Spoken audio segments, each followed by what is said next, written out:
Thank you for tuning into this special presentation of the novel The Dead Kids Club by Rich Hosek, read for you in its entirety on the Bedtime Stories for Insomniacs fiction podcast.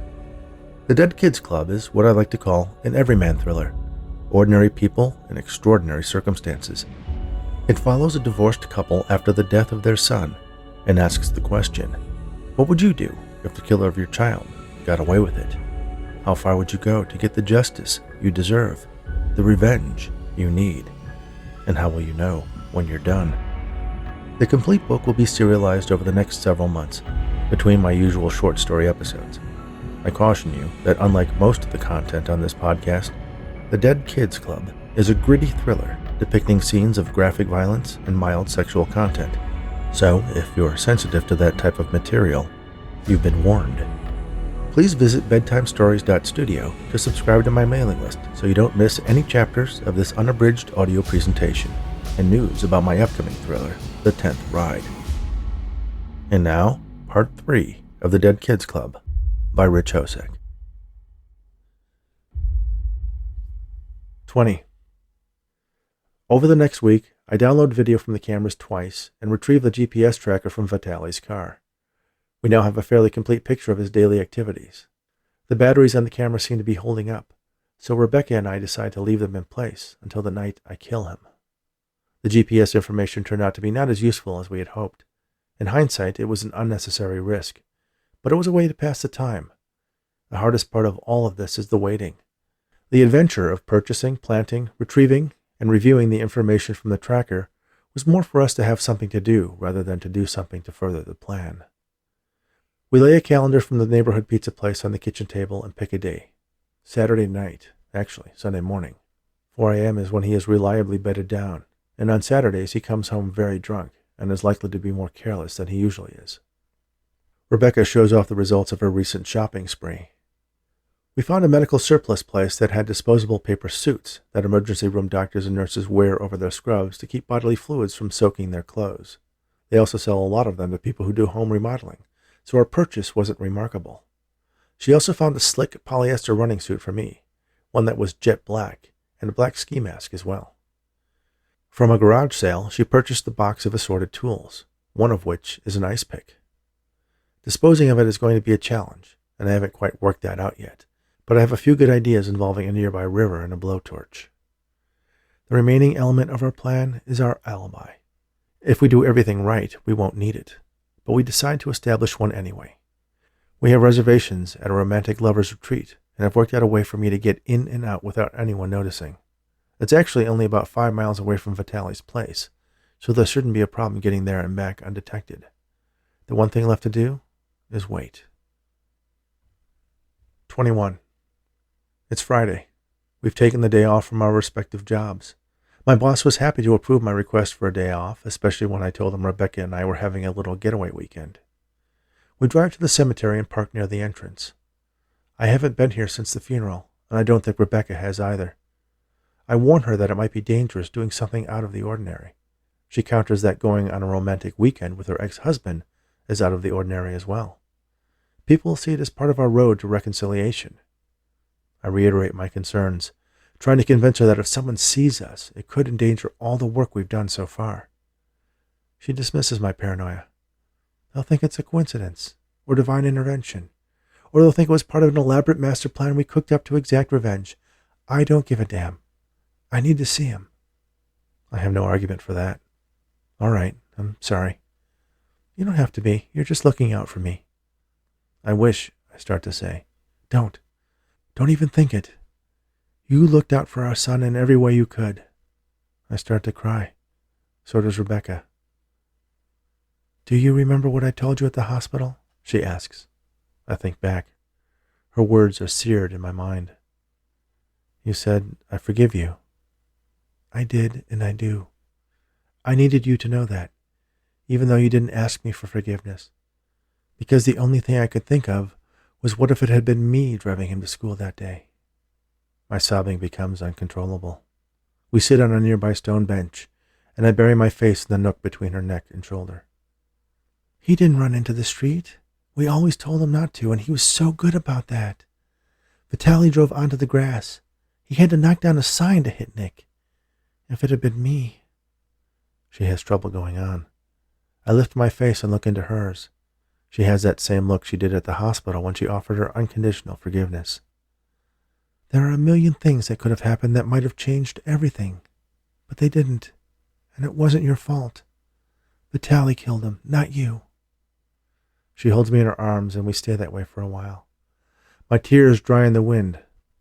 Early spring smells are in the air, along with the scent of flowers left by the graves. Rebecca takes my hand, stands, and we walk the rest of the way to Nick's grave. There are some plastic flowers there, possibly left by his grandmother, or maybe someone from the school. We didn't bring flowers. Instead, I pull out one of his favorite toys from my pocket, a small Lego minifigure. He loved rearranging their parts and adding various weapons, tools, and other devices by which he imagined they could fly and do battle with his other toys. I set what looked to me like an insane test pilot, cobbled together from a few other characters, and outfitted with a helmet and goggles, with a crazy bared-teeth expression on his tiny yellow face, on top of the stone marker. Rebecca adds some sort of futuristic-looking ray gun to his tiny plastic hand. It's so big and heavy we have to pose him sitting down. It makes us both laugh, thinking about how he would bring us little creations like that one, and show off every little detail. Yuck, what am I supposed to do with flowers? He would have said if we brought a more traditional offering. Only, of course, he can't say anything now. We hold hands in front of the marble marker. Etched deep into the stone are the words, Nicholas Argent, beloved son of Rebecca and Richard, and the dates upon which he was born and died. Rebecca is right. We need to be here today, no matter what. After a while, Rebecca breaks the silence and tells me a story about the first time he dressed himself, his socks mismatched, shirt on backwards, and wearing pajama pants. I remember one about his irrational fear of vampires, how he was convinced that they were real and they were going to get him, and how he drove to the grocery store to buy garlic to hang over the doors to my apartment. We go on like that for a long time. In the parlance of Barb and Brian Brown, we're having a love day. And for the first time in a long time, it feels good. 22. We leave the apartment around noon on Saturday, me driving Rebecca's car. I take us to the overnight lot next to the train station where my car is waiting. Rebecca slides behind the wheel and follows as I exit the parking lot and head back onto the street. About 2 blocks from our final destination, I pull into the parking lot for a body shop that is closed over the weekend. No one will notice an extra vehicle parked there. I slide back behind the wheel of Rebecca's car, and we drive on to the Sierra Winds Retreat and Spa. Not much of a retreat, really, as it's surrounded by mini malls and numerous building developments. Likely when they first opened, the area was more remote, but there are strategically placed rows of trees and hedges that give it the illusion of seclusion. We make a stop at the office, check in with the clerk, and drive on to our personal cabana. The units are all separate, so there's no chance of hearing someone else's headboard banging against the wall. And much to our benefit, the doors all face away from the center of the compound, so when you look out of yours, you see only the perimeter foliage, creating a rather respectable oasis amid a dense suburban community. I park by the front door of our little cabin. Rebecca notices that there's an alley between a couple of the bushes, visible only from our unit. Another card stacked in our favor. Sneaking away in the middle of the night is going to be very easy. I pull her bag out of the trunk as Rebecca unlocks the door.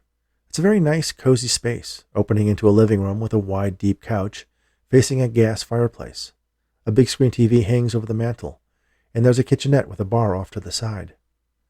A door leads to the bedroom, with a king-sized bed made up in silk sheets.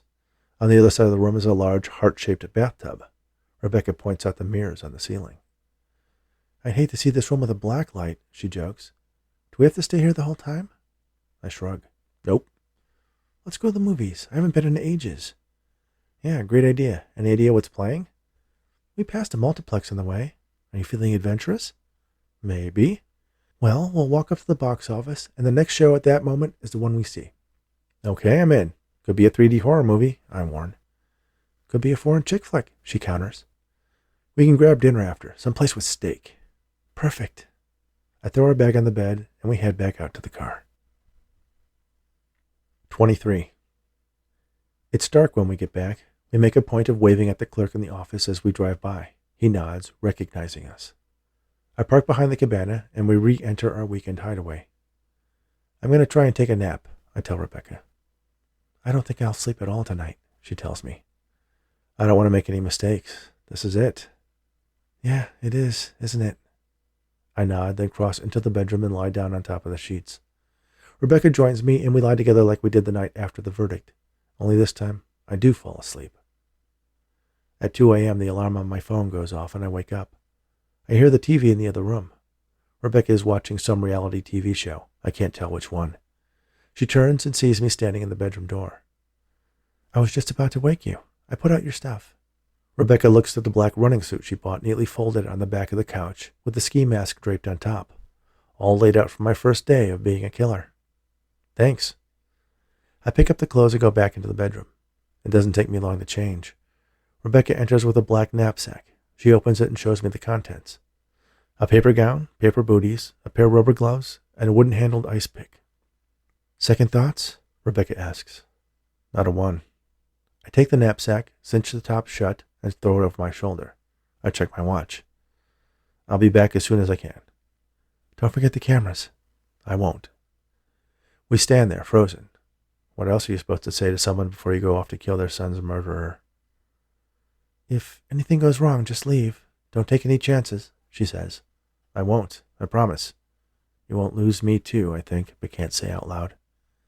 I take a deep breath, offer Rebecca a confident nod, then grab the ski mask and quietly make my way out of the cabana to the alley entrance. I walk back down to my car at the body shop. I drive to Vitali Street, park a block away from his house, and walk the rest of the way in the shadows. No one sees me. No one drives by. The houses are all dark. Not even a dog barks. I put on the ski mask as I sneak around Vitali's house. I peek into the garage window. It's empty. I check my watch. It's almost 3. He should be home by now, passed out in his bed, but he's not. I walk around the house and recover the surveillance cameras we had planted and stuff them into the bottom of my pack. I debate waiting for him inside the house, but decide that's too risky, and instead find a comfortable spot between a bush and a fence on the side of the garage and wait. I play the plan over and over in my head, picture him lying on his bed and my hand driving the ice pick into his chest. I know exactly what I have to do. Rebecca and I studied the video from the cameras for countless hours. Vitali was nothing if not predictable. Saturdays, the GPS showed him leaving the restaurant around midnight, stopping for an hour or so at what we assumed to be some random woman's apartment, then returning home alone. But he is late tonight. Was he even coming home? Headlights sweep up the street. The black Maserati pulls into the driveway. The garage door opens. The car goes into the garage, and the engine shuts off. The car door opens and slams shut. Suddenly, I second-guess my plan of just assuming I'll find an unlocked door or window. I hear the door between the garage and the house open and close. Then the overhead garage door starts to move along its track. I spring from my hiding place and rush to step over the electric eye and duck under the door before it shuts. I'm inside. I sit against the car on the side opposite the door to the house. The automatic light on the garage door opener clicks off. I check my watch. I hear the faint sound of glass clinking. Sometimes he has another drink or two before collapsing on his bed. Random footsteps, I can't tell from where. Then a laugh. A woman's laugh. Rebecca's words come back to me. If anything goes wrong, just leave. The only way out now is through the house, but I can't chance it. I wait. The woman screams ecstatically while he fucks her. It doesn't take long. She's upset about something. There's more screaming, but not from passion. More footsteps. A door slams. I think it's the front door. There are small decorative windows in the garage door. I take a peek. A woman is walking quickly away from the house, a cell phone to her ear. She stops to put on her shoes and continues on her way. I wait. 5 minutes. 10. There are no sounds. I open the knapsack, take out the paper suit, and put it on. I squeeze my hands into the rubber gloves, slip on the booties, and grip the ice pick in my right hand. Slowly, quietly, I turn the knob on the door to the house and gently ease it open. It's darker than I expected. The paper suit makes a rustling sound which barely covers the pounding of my heart. I walk through the kitchen, into the living room, and down a hallway where the bedrooms are. I hear snoring and relax. In a few moments, it will be over. The door to the bedroom is open. I walk in. From the light that leaks in through the bedroom window, I see him sprawled out on the bed, naked. face down. Shit. In my mind, every time I played it out, he was lying face up. The hitman I'm mimicking always stabs his victim in the chest, not the back. I need to turn him over. I've come this far. I need to take a chance, just one. I put the ice pick on his night table, then gingerly move his right arm against his side. He doesn't react, and just keeps on snoring. I grab his left shoulder and his left hip and pull his slight frame toward me. Slowly. I get him on his side, then shift my hands to ease him gently onto his back. "Who the fuck are you?" he says. I jump, surprised. He just lies there, staring at me with one eye, the other seemingly stuck shut. He's obviously drunk, but also obviously awake. I remember why I'm there, but there's no ice pick in my hand. I look around furtively in the dark. Where the hell did I leave it? The nightstand. I grab for the ice pick. Vitaly watches me, puzzled. "What's going on? Am I in the hospital?" He looks around, trying to get his bearings. While his gaze is averted, I raise my hand and then drive the ice pick directly into the spot I'm aiming for, just to the left of the sternum. It goes in easily, right between the ribs. His eyes go wide. He looks at me and his mouth opens, wanting to scream but only able to make a weak gurgling sound. Then he grabs my wrist with his left hand. There's something else I need to do, something I'm forgetting. Then I remember. The hitman makes sure to maximize damage to the heart by swirling the ice pick around in the chest cavity. It's a lot harder than you might expect. A look of supreme agony crosses his face, and he grunts in pain, but his grip is firm. I let go of the ice pick and use my left hand to try to pry his fingers off my wrist, but I can't work them free. Then, another hand, wearing a rubber glove, and at the end of an arm clad in a paper suit identical to my own, reaches over and pulls the ice pick out of Vitaly's chest. Blood bubbles out of the wound. I turn and see Rebecca. She doesn't look at me. She places her left hand on Vitaly's face, turning it slightly away from us. Then she plunges the ice pick through his temple. His groaning stops, and a trickle of blood leaks out of his mouth.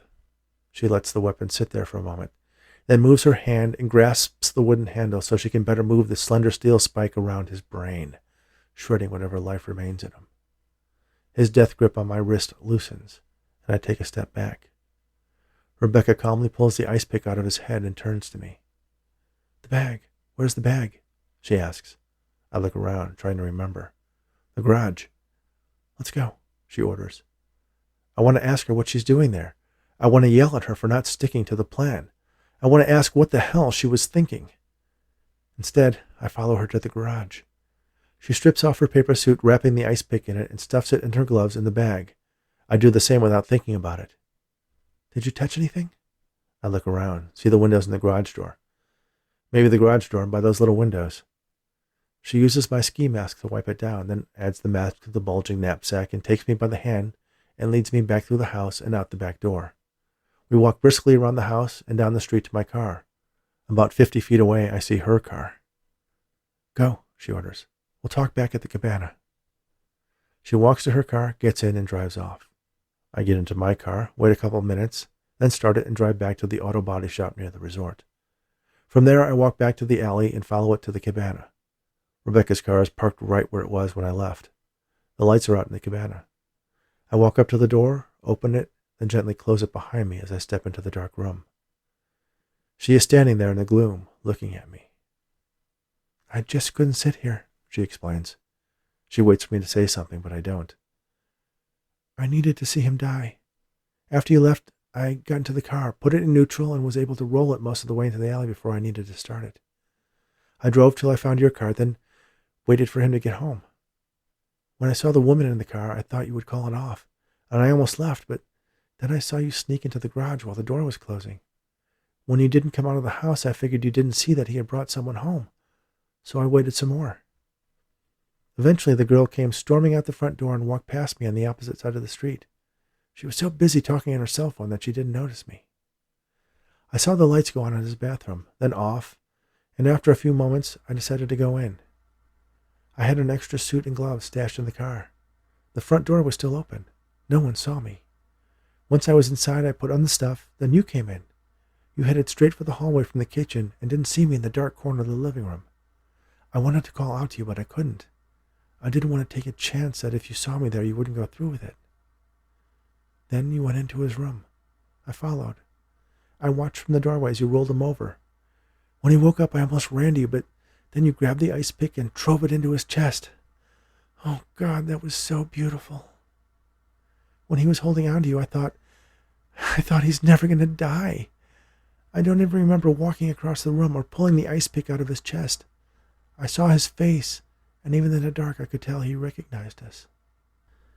And then, when I stabbed him in the head, I thought, now it's over. Now it's done. And he knows who fucking did it. I finally break my silence. We had a plan. Everything we did to cover our tracks, to establish an alibi. No one saw me leave. And when I came back, I turned off the engine and coasted in from the alley with my lights off. Someone might have seen your car, or you sitting in it, walking in through the front door of the house of the man who killed our son. What if no one saw? It's okay. She walks up to me, takes my face in her hands. It's okay. He's dead. You did it. We did it. It's over. I grab her wrists. I'm about to say something, but she kisses me. She kisses me hard, and I kiss her back. Passion engulfs us. We start doing a clumsy dance toward the bedroom, unable to loosen our grip on each other until we fall onto the mattress. It's the most incredible sex of my life. 24. I wake up. The sun shines through a crack in the drapes. Rebecca is asleep, and I don't wake her. I find our overnight bag and pull out my change of clothes. Then I find the knapsack and take it over to the fireplace. It's gas and lights easily. The paper suits burn quickly. The gloves melt into charred, gooey blobs. I take the ice pick and place it in a Ziploc bag along with the cameras, roll them up inside the knapsack, and tuck it into the bottom of the overnight bag. We really did it, didn't we? It wasn't a dream, she asks from the bedroom door. I turn to her and nod. When do you think someone will find him? I don't know. Could be today, may not be until later in the week. Depends on whether anyone really misses him. What time is it? I'm hungry. I look to my wrist, but my watch isn't there. I experience a moment of panic, like the one I had when my boss called me into his office. I imagine that I left it in the garage when I put on the paper suit and gloves. I imagine it coming off when Vitaly was clamped onto my wrist and the police finding it in his hand when the body is discovered. Rebecca turns back into the bedroom, ducks inside a moment, then returns. She tosses the watch to me with a laugh. Don't worry, she tells me. Breakfast? Lunch? I slip the watch on my wrist and check the time. Lunch? Jeez, it's almost checkout time. Time for a shower? I nod. Rebecca grabs her stuff out of the overnight bag and heads toward the bathroom. I turn off the fireplace and gather up the ashes with a paper towel and wash them down the sink at the bar. I make a pass through the room, searching for anything that would betray us. There is nothing, of course. I've been very careful. And despite Rebecca's involvement, she's right. There's nothing to worry about. At some point over the next few days, Vitaly's body will be found. Someone will call us to ask if we've heard. We'll be surprised, disbelieving at first, and we'll listen to everyone tell us how he deserved it and how God works in mysterious ways. I don't expect we'll hear from the police or the district attorney who barely tried to prosecute him, but if we do, we're ready. I turn on the television while I wait for Rebecca to finish her shower. Flipping through the channels, I come across a local midday news show. After a recap of the previous night's baseball games, there is a breaking story. A reporter stands in front of Vitaly's house. There's yellow police tape stretched across the front yard, and police cars parked in the driveway, their lights flashing. The body of Anthony Vitaly, son of the notorious crime boss Tony Vitaly, was discovered early this morning by a female friend. Details of how he died are not forthcoming at this time, but it's obvious by the attention the scene is receiving that the police are treating this as a homicide. Vitaly drew attention some months ago for his involvement in a traffic accident that resulted in the death of a young boy. He was acquitted of charges in that case, but could not evade the fate that caught up to him last night. I hear Rebecca's cell phone ringing in the bedroom. Mine rings in my pocket. I answer. While I listen to my mother tell me the news, I hear Rebecca answer her phone. She plays it perfectly, asking questions. How? Do they know who did it? Thank God that bastard's dead, she adds. I tell my mom that I saw the story in the news. She tells me she's been praying for something like this to happen, praying for justice for Nick. She asks me if I'm with Rebecca. Yes, she's here, I answer. Rebecca ends her call and comes and sits down next to me. Is that your mom? She asks. I nod and hand her my phone. They talk for a while. By the end of their conversation, Rebecca is in tears. She says goodbye to my mom, then we scan the local channels for more news. It turns out the woman who stormed out came back a short while later. She had left her keys behind. I figured it out in my head that she must have come back just minutes after we drove away. Another panic attack washes over me. How could we have been so reckless? I should have left the house when I saw that woman leave. That was not part of the plan. Rebecca puts her hand on my leg. Come on, we have 5 minutes to check out. I collect our bags, put them in the trunk, and then drive us to the office. The clerk is the same one who checked us in. When he asks, we tell him how great it was, and yes, we plan on coming back.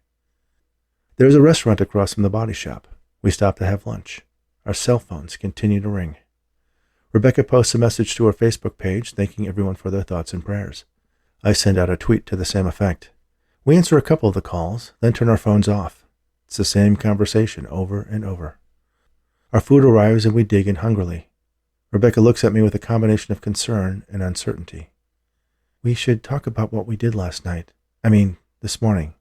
The thing after the thing when we... That was really nice, I say. Yes, and I think I'd like to do it again, but maybe not right away. Oh. It was in the heat of the moment, and we've been so wrapped up in everything else that I think we should take some time to figure out where we are with each other. Okay. But you don't have to sleep on the futon anymore. Good. My back hates that thing. Rebecca reaches over and places her hand on mine. Thanks for understanding, she says with a smile.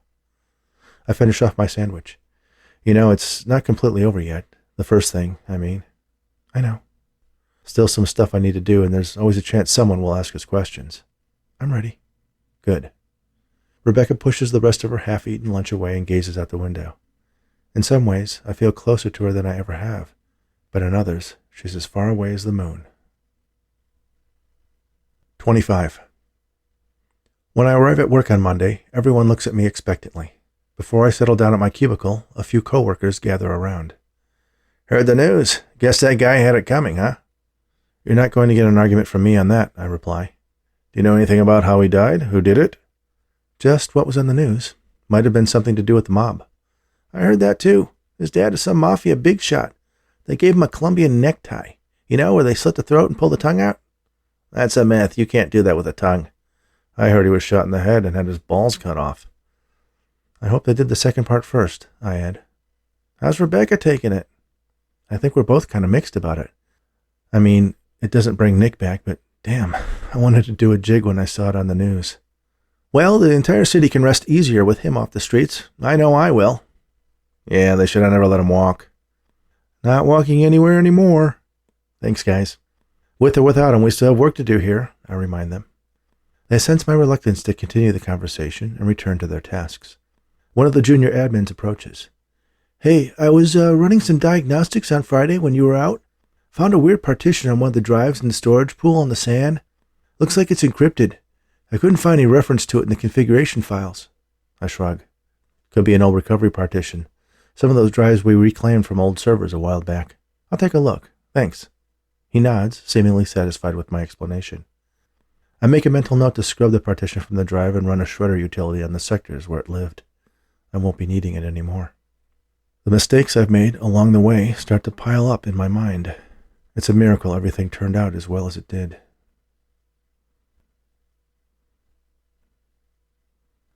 26. At the group, there's an upbeat vibe. Most everyone shares the relief we feel, knowing that our son's killer is dead. But no one says anything out loud. Barb starts up the group. There are no new parents this week, so she opens the floor up for anyone who has anything to share. I start turning in our direction. Rebecca and I smile. We have a bit of news, Rebecca says. News? Brian interrupts. Glory hallelujah, that greasy asshole is dead. He starts a slow clap. Others join in. Barb conspicuously sits with her hands folded on her lap. Amy is the first to speak when the clapping dies down. How does it feel? Rebecca turns to her, sighs. I almost hate to admit it, but it feels great. I finally feel like Nick can rest. I feel like I can close my eyes at night, knowing that he's not out there still having a life, maybe killing someone else. He'll never hurt anyone ever again. What about you? Barb asks me, an almost scolding tone in her voice.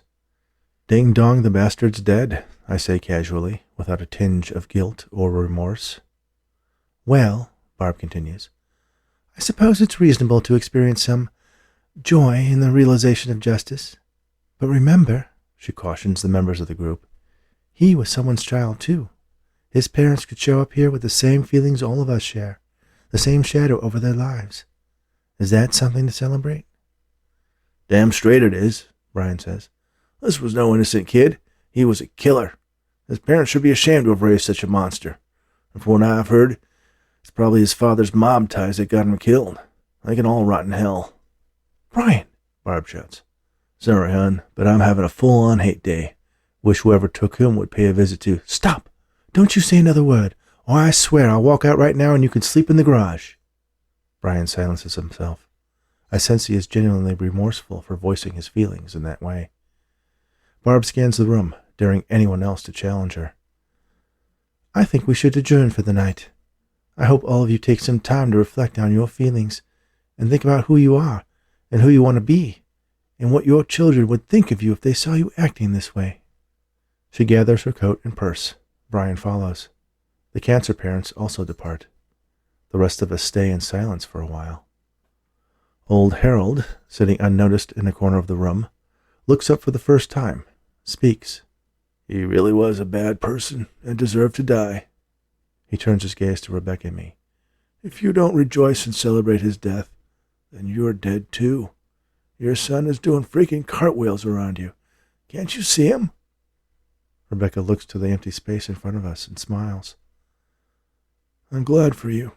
I wish all of you lived long enough to see the people who took your loved ones die an early and painful death. Even that is too good for them. Harold stands. His coat and hat are on a chair next to him. He picks them up and puts them on while walking to the door. Once he's gone, what remains of the group dissolves into a sea of babbling conversation. Old Harold gave us permission to embrace our most base human emotions, and we do so with abandon. Thank you for listening to the Dead Kids Club on the Bedtime Stories for Insomniacs Fiction podcast. If you are enjoying this free presentation, I hope you'll take a moment to subscribe to this podcast on your favorite podcast app or Audible and sign up for my email list at bedtimestories.studio. Make sure you rate and review on the apps that allow it, and share this podcast with anyone you know who enjoys audiobooks. You can also show your support by purchasing this or any of my other books in paperback or ebook editions on Amazon, or the complete audiobooks on Audible. And lastly, if you're a fan of paranormal mysteries, I hope you'll also check out the award-winning Rainy Day Investigation book series, co-written with Arnold Runnick and Lloyd Auerbach, at rainyandday.com. That's RANEYANDAYE.com. Thanks again, and all the very best.